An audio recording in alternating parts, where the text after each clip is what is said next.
Hi whole അസ്സലാം വലൈക്കും welcome back.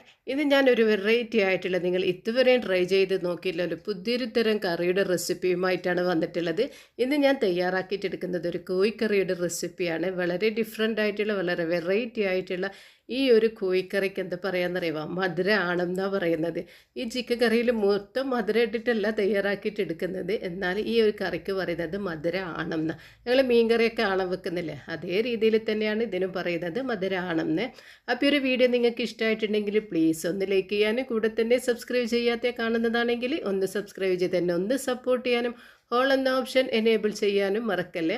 അപ്പോൾ ഇതാ ഒരു ഡിഫറെൻ്റ് ആയിട്ടുള്ള വെറൈറ്റി ആയിട്ടുള്ള ഈ ഒരു മധുര ആണൻ ചിക്കൻ കറീൻ്റെ റെസിപ്പിയിലേക്ക് കിടക്കാം. അപ്പോൾ ഈ ഒരു മധുര ആണം ചിക്കൻ കറി എങ്ങനെ തയ്യാറാക്കിയിട്ട് എടുക്കുന്നത് നോക്കാം. അതിനുവേണ്ടി ഞാൻ മൺചട്ടിയാണ് എടുത്തിട്ടുള്ളത്. മൺചട്ടിയിൽ വെച്ച് കഴിഞ്ഞാൽ പ്രത്യേകതര ഒരു രുചി തന്നെയാണ്, അതുകൊണ്ടാണ് ഈ ഒരു മൺചട്ടി എടുത്തിട്ടുള്ളത്. അതിലേക്ക് ഒരു 2.5 ടേബിൾ സ്പൂൺ വെളിച്ചെണ്ണ ഒഴിച്ച് കൊടുത്തിട്ടുണ്ട്. പിന്നെ ഇതിലേക്ക് ഇതാ 1 ടീസ്പൂണോളം ഗീ കൂടി ചേർത്ത് കൊടുത്തിട്ടുണ്ട്. ഗീ വേണം, അതിൻ്റെ ഫ്ലേവർ കൂടി ഉണ്ടെങ്കിൽ നല്ലൊരു ടേസ്റ്റ് കിട്ടുകയുള്ളൂ കേട്ടോ. ഇനി ഇതിലേക്ക് ഞാനിതാ മീഡിയം സൈസ് 3 വെല്ലുള്ളി എടുത്തിട്ടുണ്ട്. ഇതിലേക്ക് വെല്ലുള്ളി തന്നെയാണ് കുറച്ചധികം വേണ്ടുന്നത്. ആ ഒരു ഫ്ലേവർ മാത്രമാണ് ഈ ഒരു മധുര ആണം എന്ന ചിക്കൻ കറിക്കുള്ളത് കേട്ടോ. അങ്ങനെ ഇതാ ഇത് ഒന്ന് നന്നായിട്ട് തന്നെ ഒന്ന് വഴറ്റിയെടുക്കാം. നിങ്ങൾ വിചാരിക്കുന്നുണ്ടാവില്ലേ, അപ്പോൾ ഈ ഒരു ചിക്കൻ കറി മധുര ആണോ എന്ന്? എല്ലാ മധുരം എരിവും ഒക്കെയുള്ളൊരു ചിക്കൻ കറിയാണ് ഇന്ന് ഞാൻ തയ്യാറാക്കിയിട്ട് എടുക്കുന്നത്. അപ്പോൾ ഈ ഒരു വലിയ ഉള്ളി നന്നായിട്ട് തന്നെ ഒന്ന് വഴന്ന് കിട്ടട്ടെ. അപ്പോഴേക്കും ഞങ്ങൾക്ക് ഇതിൻ്റെ ഒരു ബാറ്റർ തയ്യാറാക്കിയിട്ട് എടുക്കാനുണ്ട്. അതിനിതാ ഈ ഒരു മിക്സിയുടെ ജാർ എടുത്തിട്ടുണ്ട്. അതിലേക്ക് ഞാനിതൊരു 10 കുഞ്ഞുള്ളി എടുത്തിട്ടുണ്ട്, ചെറിയ ഉള്ളിയില്ലേ, അത് എടുത്തിട്ട് ഈ ഒരു മിക്സിയുടെ ജാറിലേക്ക് ഇട്ട് കൊടുത്തിട്ടുണ്ട്. പിന്നെ ഞങ്ങൾ സാധാരണ ഒരു ചിക്കൻ കറിയൊക്കെ തയ്യാറാക്കിയിട്ട് എടുക്കുമ്പോൾ എത്രത്തോളം വെളുത്തുള്ളിയാണ് എടുക്കുന്നത് ആ ഒരു രീതിയിൽ വെളുത്തുള്ളി എടുത്തിട്ടുണ്ട്, അതും ഇതിലേക്ക് ഇട്ട് കൊടുത്തിട്ടുണ്ട്. പിന്നെ ഇത് കുറച്ച്, അതായത് ഒരു 1/4 ടീസ്പൂണോളം മഞ്ഞൾപ്പൊടി, അത്രയും ഇതിനാവശ്യമുള്ള. പിന്നെ ഇത് എരിവിനനുസരിച്ച് മുളക് പൊടി വേണം, കുറച്ച് മുളക് വേണം ഇതിലേക്ക്. അതിന് ഞാനിത് ഒരു 4 ടീസ്പൂണോളം മുളക് പൊടി ചേർത്ത് കൊടുക്കുന്നുണ്ട്. അപ്പോൾ കുറച്ചൊരു എരിവാണ് ഇതിന് മുൻപന്തിയിൽ വേണ്ടുന്നത്. പക്ഷേ ഞാനിപ്പോൾ മിക്സി എടുത്ത് ചെറിയ ജാറായിപ്പോയി കേട്ടോ, അതിൽ തന്നെ ഒരുപാടായിപ്പോൾ. എന്തായാലും ഇതൊന്ന് മാറ്റി കൊടുക്കാം. ഇനി ഇതിലേക്ക് മല്ലിപ്പൊടി ചേർത്ത് കൊടുക്കുന്നുണ്ട്. ഞാനിപ്പോൾ ഇതൊരു 3 ടീസ്പൂണോളം മല്ലിപ്പൊടി ചേർത്ത് കൊടുക്കുന്നുണ്ട്. ഇനി വേണ്ടുന്നത് ജീരകമാണ്. ചെറിയ ജീരകവും 1 ടീസ്പൂൺ ചെറിയ ജീരകവും 1 ടീസ്പൂൺ വലിയ ജീരകം, അതായത് പെരുംജീരകവും നല്ല ജീരകവുമാണ് ചേർത്ത് കൊടുക്കുന്നത്. രണ്ടും സെയിം അളവിൽ തന്നെ ചേർത്ത് കൊടുക്കണം, ഓരോരോ ടീസ്പൂൺ ആയിട്ട് തന്നെ ചേർത്ത് കൊടുക്കണം. ഇനി ഇതിലേക്ക് ഈ ഒരു അരപ്പിന് ആവശ്യമായിട്ടുള്ള വെള്ളം കൂടി ഒഴിച്ചു കൊടുക്കാം. അപ്പോൾ എന്തായാലും ഒരു മിക്സിയുടെ ജാറൊന്ന് മാറ്റേണ്ടി വരും. ഒന്ന് ജസ്റ്റ് ഒന്ന് നോക്കട്ടെ ഇത് കറക്റ്റാണോ എന്ന്. അല്ലെങ്കിൽ ഞാൻ എന്തായാലും ഇത് മാറ്റിയെടുത്തിട്ടുണ്ട്. കറക്റ്റല്ല, അടിക്കുമ്പോൾ എന്തായാലും ശരിയാകുന്നില്ല. അതുകൊണ്ട് ഞാൻ വലിയ ജാറെണ്ണം എടുത്തിട്ട് അതിലേക്ക് ഇട്ട് കൊടുത്തിട്ടുണ്ട്.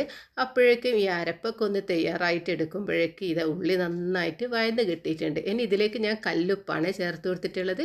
അപ്പോൾ ആവശ്യത്തിനുള്ള കല്ലുപ്പ് കൂടി ചേർത്ത് കൊടുത്തിട്ടുണ്ട്. ഇനി ഇതിലേക്ക് അരച്ച് വെച്ച ആ അരപ്പില്ല ഇതിലേക്ക് ചേർത്ത് കൊടുക്കുകയാണ് ചെയ്യേണ്ടത്. അപ്പോൾ ഈ അരപ്പ് മുഴുവനായിട്ടും ഇതിലേക്ക് ചേർത്ത് കൊടുത്തിട്ട് അതിൻ്റെ ആ ഒരു പച്ച മണം മാറിക്കിട്ടുന്നത് വരെ ഒന്ന് ഇളക്കി കൊടുക്കാം. ആ പച്ച മണമൊക്കെ ഒന്ന് നന്നായിട്ട് തന്നെ ഒന്ന് മാറിക്കിട്ടട്ടെ. ഇതിൽ ഞങ്ങൾ മറ്റ് ഇൻഗ്രീഡിയൻസ് ഒന്നും ചേർത്ത് കൊടുക്കേണ്ട ആവശ്യമില്ല. ഇനി ഇതിലേക്ക് ഈ ഒരു സമയത്ത് ഈ ഒരു പച്ചമണക്കൊന്ന് മാറി കിട്ടിക്കഴിഞ്ഞാൽ ഇതിലേക്ക് പഞ്ചസാര ചേർത്ത് കൊടുക്കണം. ഞാനിപ്പോൾ 1 ടീസ്പൂൺ പഞ്ചസാരയാണ് ചേർത്ത് കൊടുത്തുള്ളത്. ഉപ്പും എരിവും മധുരം ഒക്കെയുള്ളൊരു മധുര ആണാണ് ഈ ഒരു കറിക്ക് പറഞ്ഞിട്ടുള്ളത് കേട്ടോ. അങ്ങനെ ഇതാ അതൊക്കെ ഒന്ന് നന്നായിട്ട് പച്ചമണമൊക്കെ ഒന്ന് മാറി കിട്ടിയിട്ടുണ്ട്. ഞാനിപ്പോൾ ഇത് ചിക്കൻ എടുത്തിട്ടുണ്ട്. ഞാനിത് ഈ ഒരു ചിക്കനെ ഞാനിപ്പോൾ 8 പീസാക്കിയിട്ട്, 1 കിലോ ചിക്കന് 8 പീസാക്കിയിട്ടാണ് എടുത്തിട്ടുള്ളത്. നിങ്ങൾക്ക് എത്രത്തോളം വേണോ അതനുസരിച്ച് എടുക്കുകയാണ് ചെയ്യേണ്ടത്.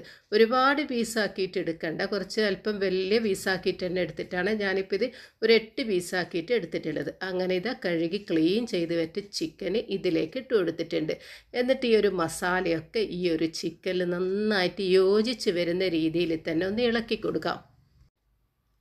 അപ്പോൾ ഈ ഒരു വീഡിയോ നിങ്ങൾക്ക് ഇഷ്ടമായിട്ടുണ്ടെങ്കിൽ നിങ്ങളുടെ ഫ്രണ്ട്സിനും ഫാമിലിക്കൊക്കെ ഒന്ന് ഷെയർ ചെയ്ത് കൊടുക്കുക. എന്നിട്ട് ഇതിൻ്റെ അഭിപ്രായങ്ങളൊക്കെ എന്നെ ഒന്ന് ഫീഡ്ബാക്ക് ചെയ്യുക. അങ്ങനെ ഈ ഒരു ചിക്കൻ ഈ ഒരു മസാലയൊക്കെ നന്നായിട്ട് തന്നെ യോജിപ്പിച്ചെടുത്തിട്ടുണ്ട്.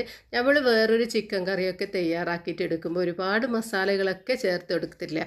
അങ്ങനെ ഈ ഒരു കോഴി ആണം വെക്കുമ്പോൾ, അതായത് മധുര ആണം വെക്കുമ്പോൾ ഇത്ര മാത്രം മസാലകൾ മാത്രം മതി. കുറച്ച് ഉള്ളി മാത്രമേ കൂടുതൽ വേണ്ടുള്ളൂ കേട്ടോ. ബാക്കിയൊന്നും വേറെ ഒരു മസാലകളും ഇതിലേക്ക് ചേർത്ത് കൊടുക്കണ്ട. അപ്പോൾ ഇതൊക്കെ ഒന്ന് നന്നായി മിക്സ് ചെയ്തിട്ട് യോജിച്ച് വന്നിട്ടുണ്ട്. ഇനി ഇതിലേക്ക് മിക്സിയുടെ ജാറിലേക്ക് ഞാൻ കുറച്ച് വെള്ളം ഒഴിച്ച് കൊടുത്തിട്ടുണ്ടായിരുന്നു. അതുകൂടി ഇതിലേക്ക് ഒഴിച്ചു കൊടുക്കുകയാണ് ചെയ്യേണ്ടത്. അതായത് ഈ ഒരു ചിക്കൻ വേവാൻ ആവശ്യമായിട്ടുള്ള വെള്ളം മാത്രം ഒഴിച്ചു കൊടുക്കുക, കൂടുതൽ വെള്ളമൊന്നും ഒഴിച്ചു കൊടുക്കണ്ട. എന്നിട്ട് ഇതിനെ നന്നായിട്ട് മിക്സ് ചെയ്ത് നന്നായിട്ട് യോജിപ്പിച്ചെടുക്കുകയാണ് ചെയ്യേണ്ടത്. അങ്ങനെ മൺചട്ടിയായത് കാരണം തന്നെ അടിക്ക് പിടിക്കാതെ ഒന്ന് ശ്രദ്ധിക്കണം. പ്രത്യേകം ശ്രദ്ധിക്കേണ്ട ഒരു കാര്യമാണ്. ഈ ഒരു സമയത്ത് ഞാൻ ഇതിലേക്ക് ഒരു 1/2 ടീസ്പൂൺ ഗരം മസാല പൗഡർ കൂടെ ചേർത്ത് കൊടുക്കുന്നുണ്ട്. എന്നിട്ട് നന്നായിട്ടൊന്ന് മിക്സ് ചെയ്തിട്ട് യോജിപ്പിച്ചെടുക്കുക. ഇതിലേക്ക് കറിവേപ്പിലയോ മല്ലിയിലയോ യാതൊന്നും ചേർത്ത് കൊടുക്കുന്നില്ല, ഈ ഒരു മധുരമാണ് ചിക്കൻ കറിക്ക് വേണ്ടിയിട്ട്. അങ്ങനെ ഇത് നന്നായി മിക്സ് ചെയ്ത് യോജിപ്പിച്ചെടുത്തിട്ടുണ്ട്. ഇനി ഇതിനൊന്ന് അടച്ച് വെച്ച് കുക്ക് ചെയ്തിട്ട് എടുക്കുകയാണ് ചെയ്യേണ്ടത്. അപ്പോൾ ചിക്കൻ നന്നായിട്ട് തന്നെ കുക്കായിട്ടുണ്ട്. അതുപോലെ തന്നെ അതിൻ്റെ ചാറൊക്കെ ഒന്ന് നന്നായിട്ട് കുറുകി വന്നിട്ടുണ്ട്. ഞാനിപ്പോൾ കുറച്ച് ചാറാലെ തന്നെയാണ് ഈ ഒരു ചിക്കൻ കറി മധുരമാണ് ചിക്കൻ കറി തയ്യാറാക്കിയിട്ട് എടുക്കുന്നത്. കാരണം ഞാനിന്ന് നെയ്ച്ചോറിന് വേണ്ടിയിട്ടാണ് ഈ ഒരു മധുരാണം തയ്യാറാക്കിയിട്ട് എടുത്തിട്ടുള്ളത്. അങ്ങനെ ഇത് ഡിഫറെൻ്റ് ആയിട്ടുള്ള വെറൈറ്റി ആയിട്ടുള്ള ഒരു ചിക്കൻ കറി ഇവിടെ റെഡി ആയിട്ടുണ്ട്. അപ്പോൾ നിങ്ങൾക്കൊക്കെ ഇത് ഇഷ്ടമായിട്ടുണ്ടാകുമെന്ന് വിചാരിക്കുമ്പോൾ ഇൻഷാ അല്ലാഹ് ഇനി പുതിയൊരു വീഡിയോയുമായി വരുന്നത് വരെ അസ്സലാമു അലൈക്കും വറഹ്മത്തുള്ളാഹി തആല വബറകാതുഹു.